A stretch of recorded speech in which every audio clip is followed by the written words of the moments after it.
I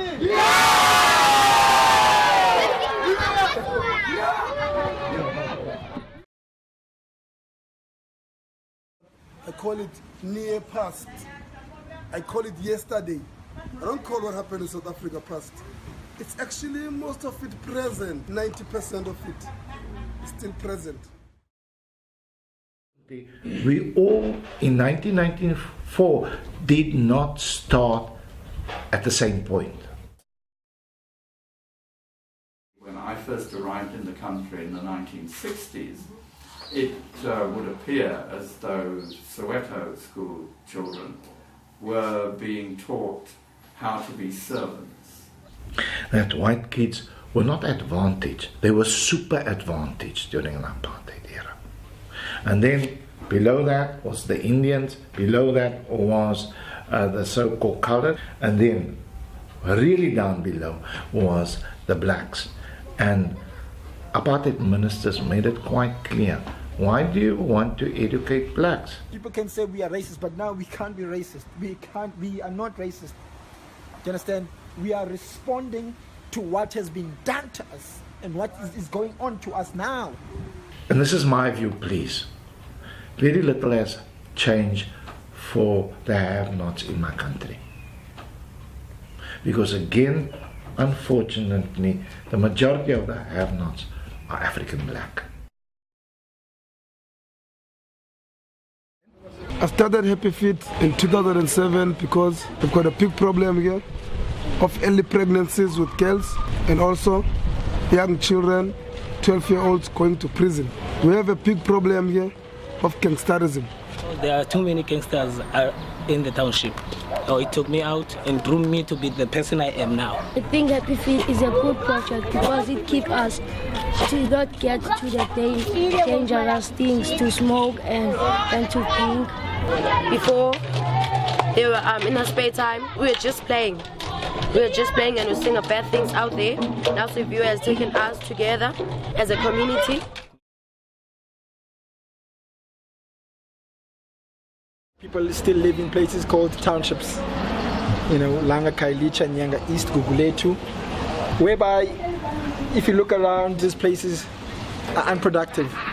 In my neighborhood, there's a lot of gangs. And what tends to happen is that gangs are the role models in our society. The parents of this place are drinking in front of their children. They do sex, as you see, how we stay here, how we live here. The windows are open, the children are playing, then they see what the old people are doing, then they went outside to practice what they saw to their parents. So that's why the Happy Feet, they taught the children, they play a big role to teach the children what is right and what is wrong.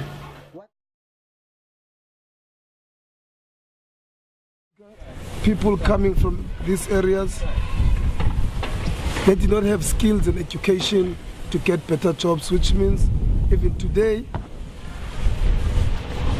people are still supplying cheap labor to the factories. This place is close to an industrial area called Epping. You know, by law, a minimum wage is about 1,500 for someone who works almost 30 days a month. That money, 1,500 rand, is not enough when you have 4 children. A lot of kids want to be in gangs because we live in a society that is limited resource. People are in poverty. The people with the best cars, the nice clothes, money are gangsters. Most of the people and the children, they don't start crime because they are horrible people. They get into this situation and they saw that the easy way to make a living is to go into crime. As a result, this place here, we've got criminals which are most feared, not only in this township, they're feared in all the townships. And this place has been very notorious of producing people like that. Starting Happy Feet was trying to avoid this trend of this place producing crime and feared criminals. So since we started Happy Feet, we managed to minimize all these problems.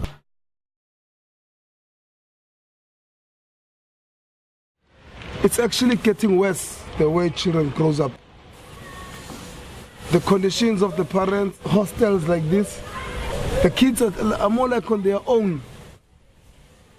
When I looked at all these problems, and I looked at my problems when I grew up, and I asked myself, what saved me?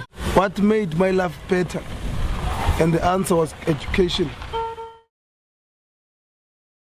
The schools are not really in a good position to really prepare these guys. Okay, I want to take my child to, I want my child to have good education, great education.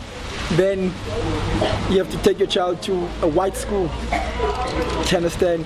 One could be highly critical on their approach, but one also needs to understand that you have one teacher that has to deal with close to 50 students in one class. There's a large number of kids that they have to deal with. Many of them, they come from dysfunctional families. They come from dysfunctional societies. In as much as we do not want to address such issues, but these teachers have to deal with so many troubled young kids at the same time. And I doubt that these teachers are capacitated enough to be able to withstand what comes through in the classroom.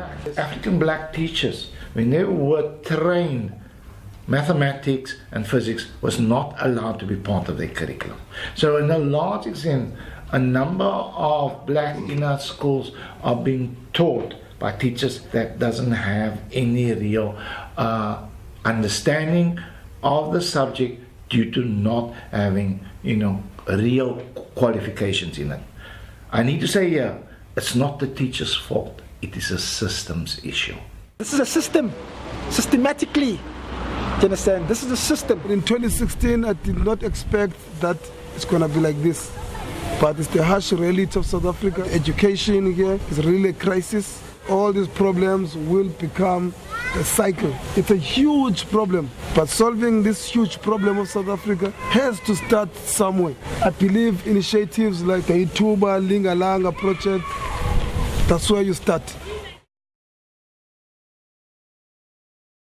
So the school, it's already here, it's got bathrooms, and after 2 o'clock the schools are not working. The schools don't work on weekends. So instead of just building, just sitting here, we can make use of them, in terms of the program. So this is where we're starting the after school program. And the idea is to run it for 2 years and collect all the data in terms of like the success and the ups and downs, If it all goes well, we want to build our own school. What we're going to do after school here from 3 o'clock, max till 5 or till 4, we'll see. It's going to affect the whole school. The standard of the school is going to grow. I want to be a pilot because I want to see many countries. My dream is to be a tour guide, like the job that Siviwe is doing. Yeah, I want to travel to places, to the world. I want to be a doctor. I want to help people in our country. Each and every child here is born with a talent, A child here and a child next to the mountain, they are born all of them with equal talents. The difference is the nurturing, the preparation, the guidance for them. That's the only difference. So if we can provide that for them, they can be whoever they want to be. Will it end up with a result which will be satisfactory to the person who's angry? I don't believe it will. How could we do that? The answer is not an easy one. The first step, as we've discussed with Siviwe, is to start the long journey of teaching people how to be more numerate, more literate, able to explain themselves in English, and then one hopes that will dissipate some of the anger, and perhaps the energy from that anger can be put into striving to make a better world for the person who was previously angry and the world in which they live. Very, very idealistic, and not something I expect to claim as being the right thing to do, but definitely I see that vision though. All these things we talk about, to explain here, it's impossible for me as Siviwe to achieve them. I need people who believe in what I believe in, that education for the young children can actually be the solution to all the problems we're facing. We can only make this possible if we all come as a team and we pull on the same direction.